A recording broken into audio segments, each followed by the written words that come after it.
Yo, what's up? I wanted to switch it up a little as we get close to a potential announcement at BlizzCon and bring up a couple things in a discussion style video that really concern me as someone who is very excited to have the TBC experience again on official servers. For those following my community posts real quick, this is replacing the myth or material video as I thought this is a better perspective to offer similar information and actually have a discussion. I'm going to cover some absurd cheese that may make competitive raiding just tedious to be a part of, some areas where I think the overall gameplay experience could suffer unless addressed, and a couple final things that are probably best saved till the end because some people may consider them hot takes. First, let's cover the cheese, because even though this would be awful to see on live servers, it's pretty funny / ridiculous. See this fine looking succubus over here? Well, warlocks can enslave them, nothing unusual, except when you do, you'll be able to see the ability to buff a party member with the buff Whipped Frenzy. It's a very short buff, 5 minutes, but it provides 30% attack speed. Yeah, you heard that correctly. So realistically, whilst we all might enjoy a little whip tickle from this pretty demon, I'm not a fan of having this possible in raid content. It would be unbelievably tedious to buff your hunters and all melee with this for a pass attempt on a single boss, or just for a head start in a speedrun. I think there are a couple solutions to stop this kind of behaviour becoming normalised for those seeking to push performance. I think it'd be cool as a trick though to exist in the game for solo content or some world PvP shenanigans just for fun, so my hope would be that Blizzard somehow make the buff inactive inside instances. I think they have that technical capability to do this, but if not, I wouldn't be against them removing it from the game. They could also nerf the duration to 1 minute to match the buff given by Sister of Grief, another juicy suck that can do Whipped Fury, which is a 60% attack speed buff for 1 minute. Alternatively, they could leave it in and the people that run Warcraft logs could invalidate any logs with this buff present. I think that's the easiest solution and perhaps one that has more meaning because it would be a community-led rejection of the absurd degrees of cheese that this could generate. Let me know what you think though. What is the very best solution to reducing niche things like this and stuff like the potential Songflower workaround which people think may be a thing? There's some strong arguments for removal, but also community-based invalidation, and I like that idea best personally. It feels kind of wholesome that way, without removing the potential to have some fun if you're really keen to see what abusing buffs like this can do. On a slightly less cheesy, but altogether negative note, there is a War Chiefs-like buff from finishing a questline as Horde for the Mag'har. It gives all Horde players in Nagrand the Hellscream's Warsong buff, which is 300 HP, nothing too fancy, but also 15% melee haste and a little 10 MP5 tacked on.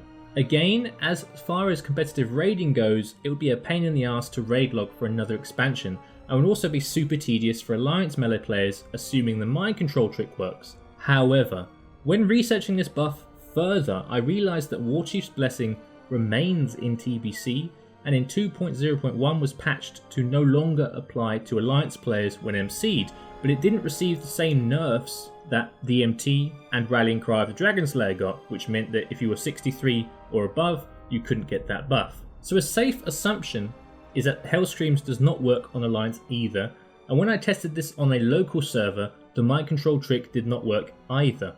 Quite simply, this one really needs to be addressed. An unbalanced faction split is not a good thing for the health of the game, and also the feel of the game. This would single-handedly make it necessary to be Horde to compete. Once I saw the MC trick not working, this went from me thinking it's lame if it stays, to praying to all gods, old and new, that these buffs are not a thing in TBC Classic. This would be the biggest catastrophe of no changes, more so than anything we have seen that played Classic Vanilla. So let's hope Blizzard have their heads screwed on straight for the finer tuning of the endgame, otherwise we could get some serious faction imbalance. Speaking on this topic though, this is a different kind of concern for me, and the first element is a community perception concern. Let's get a quick disclaimer out first though. Horde racials are better. Fact. No argument, nothing. Don't hit me with that stick. However, the disparity between factions, in PvP especially, is a little overstated. Whilst you can definitely argue that Will of the Forsaken by itself is the deciding factor, there should be no illusion that Stoneform, Escape Artist and Perception suddenly aren't competitive. All three are either solid to very strong depending on class and composition. For example, I heard Azzy and Requiem talking on Cargos' podcast the other week about how Stoneform on a Dwarf Priest can be a difference maker on surviving kill attempts when paired with Desperate Prayer, and this allows you to then preserve potentially something like pain suppression for the next go. Sure, it might not be quite as useful as Will of the Forsaken, but removing 5 stacks of wound poison as the kill target alongside bleeds is genuinely big. In the realm of PvE though, yeah, horde ratios are fairly dominant. Whilst none are truly massive in raw numbers, they are significant for those that want to pump as hard as possible for their spec.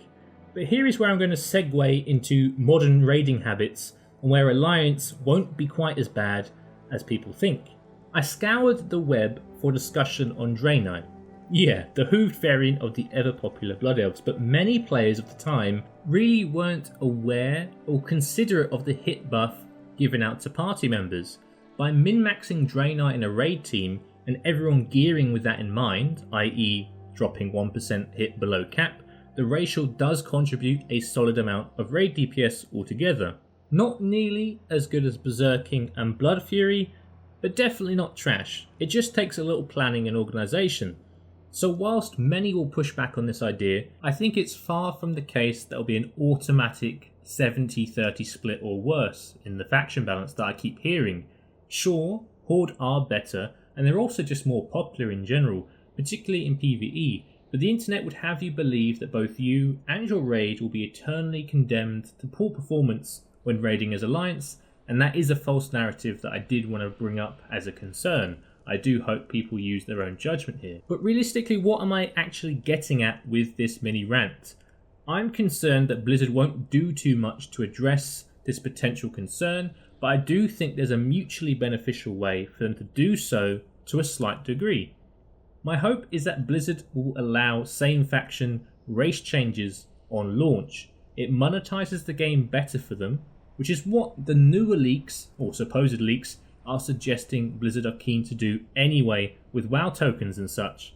This allows the portion of the Alliance player base that truly care about pushing performance to the max to change some characters to Draenei to accommodate the buffs they provide to raid damage, and hopefully lessening the allure of rerolling Horde overall, just for performance sake. Whether you think that's a hot take or not, I think we can all agree that we should try to preserve the war in World of Warcraft by having some semblance of faction balance. Something that is huge though in this area is that we recently saw Blizzard alter batching to 10 ms, which killed seal twisting for Retribution paladins for about 12 hours, but then they subsequently altered seals to mimic a large batching window to allow for seal twisting. PTR testing suggests that this will be very close to what is currently possible on Endless, and high profile rep pallers such as Spiank, I think that's how you say his name, have mentioned how insanely powerful that form of seal twisting is in both PvE and PvP. Here is a quick look at the difference it can make in the right conditions. However, seal twisting to this degree of performance requires both Seal of Blood and Seal of Command. So again, Horde only as it stands. Needless to say, my concern is that Blizzard derp out and do not add Seal of Blood for both factions. However, I will say though that surely a literal chimpanzee could realise if they allow seal twisting, they need to make Seal of Blood accessible, because it moves the needle from a somewhat acceptable 10 to 15% difference amongst Alliance and Horde Retribution paladins to a huge 30% plus void. So on this topic, I'm kind of half and half. Part of me's in shit my pants, this will ruin faction balance territory if they don't make Seal of Blood baseline, and the other half is like, yo, surely we are getting Seal of Blood for all paladins, let's fucking go. I mean, I'm conflicted, but let me know how you feel about that. I'm almost out of gas, but before I go, I did want to say just one more thing on the faction balance topic. Where the hell are all my weebs at to push up the Draenei population in 2021? I'm pretty sure we didn't have much of this demographic back in 2007. Hell, a certain popular hub did not even launch till mid-2007, so no wonder everyone and their gran went Blood Elf. No shame though, Teenage Not did too. Now we have the support for a wider spectrum of tastes, so embrace your inner degen and go for the hooves. Just don't tell anyone that Blood Elf butts are bigger in TBC than they are on retail. On that spicy tidbit, I am spent. I'll see you next time, hopefully in your notifications.